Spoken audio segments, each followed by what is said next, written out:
Mr. Messy was the messiest person you've ever met in your whole life. He looked messy because he was messy in everything he did. You could always tell where Mr. Messy had been because he left a trail of messy fingerprints wherever he'd been. Oh, yes, Mr. Messy was messy by name, messy by nature. Mr. Messy lived in a particularly messy-looking house. Paint was peeling, windows were broken, there were tiles missing from the roof. The flower beds were overgrown with weeds, and the garden gate was off its hinges. And had Mr. Messy cut the grass in his garden lately? He had not. One morning, Mr. Messy woke up in his messy bed, yawned, scratched, got up, cleaned his teeth, leaving the top off the toothpaste, had his breakfast, spilling cornflakes all over the floor, and then set out for a walk, tripping over a brush he'd left lying in the garden 2 weeks before. There was a wood behind Mr. Messy's messy house with the messy garden, and that's where he went for his walk. It was a particularly large wood with lots and lots of trees, and it took Mr. Messy a long time to walk through it. But he didn't really mind because he felt like walking that morning. So he walked right through the wood until he came to the other side. And you know what he found on the other side of the wood? Mr. Messy found the neatest, prettiest-looking little cottage that he had ever seen. It had a lovely little garden with a stream running through the middle of it. There was a man in the garden clipping the hedge. He looked up as Mr. Messy approached. "Morning.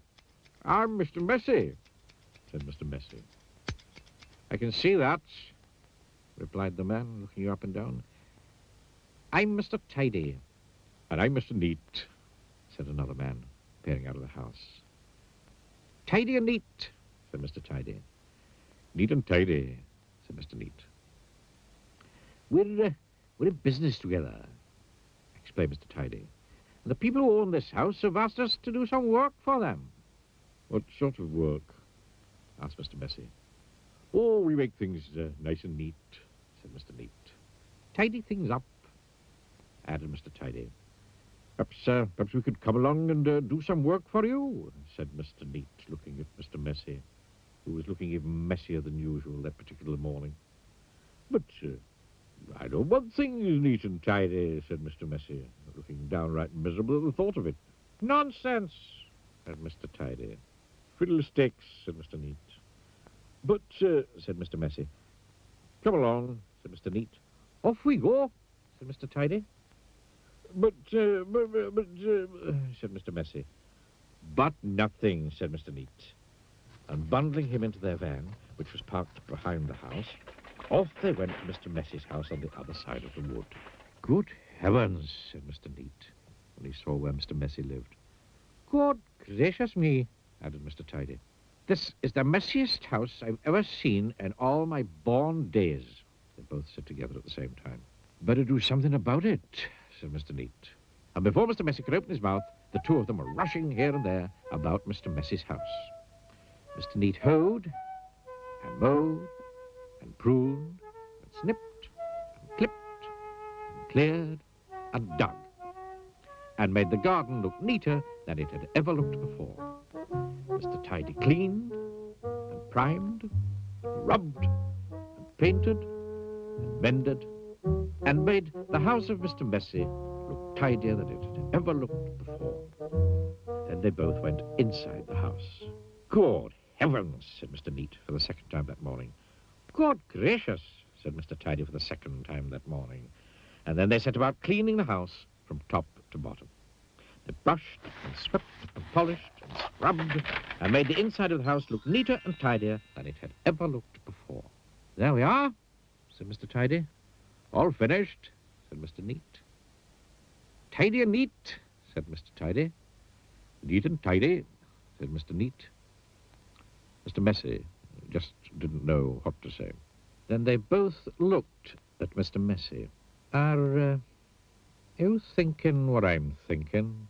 Mr. Neat said to Mr. Tidy. "Precisely," said Mr. Tidy.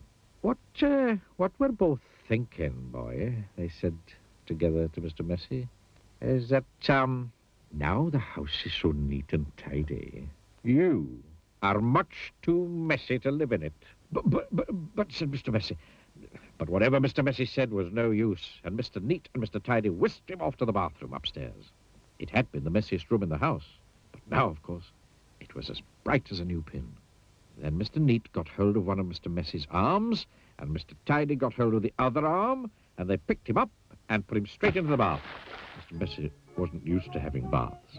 Mr. Neat and Mr. Tidy washed, and brushed, and cleaned, and scrubbed, and combed Mr. Messy until he didn't look like Mr. Messy at all. In fact, he looked the opposite of messy. He looked at himself in the mirror.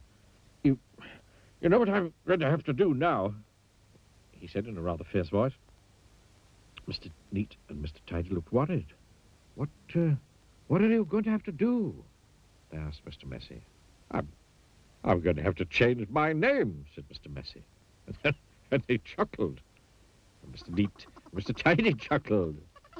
And Mr. Messy laughed. And Mr. Neat and Mr. Tidy laughed. And they all laughed together and became the best of friends.